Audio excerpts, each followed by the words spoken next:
জয়কে কোলে নিয়ে নামাজে গেলেন সাকিব। শেষে যা ঘটলো অবাক পুরো মসজিদ। হ্যালো জনগণ, আবারও চলে এলাম আপনাদের মধ্যে নতুন একটি গল্প নিয়ে। কখনো কখনো ছোট্ট একটি দৃশ্য মানুষের হৃদয় ছুঁয়ে যায় গভীরভাবে। সম্প্রতি এমনই একটি মুহূর্ত সোশ্যাল মিডিয়ায় ছড়িয়ে পড়েছে, যেখানে দেখা গেছে সাকিব খান তার ছেলে জয়কে কোলে করে নিয়ে যাচ্ছেন নামাজ পড়তে। কিন্তু এই গল্পের শেষটা আপনাকে সত্যিই অবাক করে দিবে। সকালবেলা নরম আলো, ঘুম ভাঙার আগেই আজানের সুর ভেসে আসছে চারপাশে। সাকিব খান ধীরে ধীরে উঠে দাঁড়ালেন। তার পাশে তখন ছোট্ট জয় ঘুম চোখে বাবার দিকে তাকিয়ে আছে। জয় ধীরে বলে, বাবা তুমি কোথায় যাচ্ছ?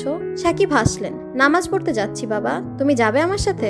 জয় একটু ভেবে বলে, আমি যাব, কিন্তু তুমি আমাকে কোলে নেবে? এই ছোট্ট কথাটা শুনে সাকিব খান মুচকি হাসলেন। তিনি জয়কে কোলে তুলে নিলেন। সেই দৃশ্যটা যেন এক অদ্ভুত শান্তি ছড়িয়ে দিল। ভোরের ঠান্ডা হাওয়া, রাস্তায় খুব বেশি মানুষ নেই। সাকিব খান ধীরে ধীরে হাঁটছেন, আর তার কোলে ছোট্ট জয়, যেন পৃথিবীর সবচেয়ে নিরাপদ জায়গায় আছে। বাবার কোল বুঝি এমনই হয়। মসজিদের দরজায় পৌঁছে সাকিব খান জয়কে নামিয়ে দিলেন। চারপাশে কয়েকজন মানুষ তাকিয়ে আছে। তারা বুঝতে পারছে এই দৃশ্যটা অন্যরকম। একজন বাবা তার সন্তানকে নিয়ে এসেছে আল্লাহর ঘরে। নামাজ শুরু হলো। সাকিব খান জয়ের পাশে দাঁড়ালেন। জয় বাবার দিকে তাকিয়ে তাকিয়ে একইভাবে নামাজ পড়ার চেষ্টা করছে। কখনো ভুল করছে, কখনো আবার বাবার মতো করে সিজদা দিচ্ছে।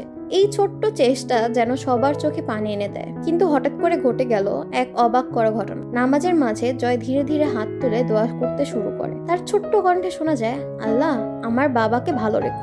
এই একটি বাক্য শুনে সাকিব খান যেন স্থির হয়ে যান। তার চোখ ভেজে ওঠে, কিন্তু তিনি নামাজ চালিয়ে যান। নামাজ শেষে অনেকেই এগিয়ে আসে। একজন বৃদ্ধ এসে জয়ের মাথায় হাত রেখে বলেন, এই বাচ্চাটা অনেক ভালো, আল্লাহ ওকে ভালো রাখো। সবাই যেন মুগ্ধ হয়ে এই দৃশ্য দেখে। সাকিব খান জয়কে কোলে তুলে নেন আবার। তিনি ধীরে বলেন, তুমি আজ আমাকে অনেক বড় শিক্ষা দিলে বাবা। জয় কিছুই বোঝেন, সে শুধু বাবার কাঁধে মাথা রেখে হাসে। জীবনের সবচেয়ে সুন্দর মুহূর্তগুলো খুব সাধারণ হয়। একজন বাবা, একজন ছেলে, আর একটি নামাজ।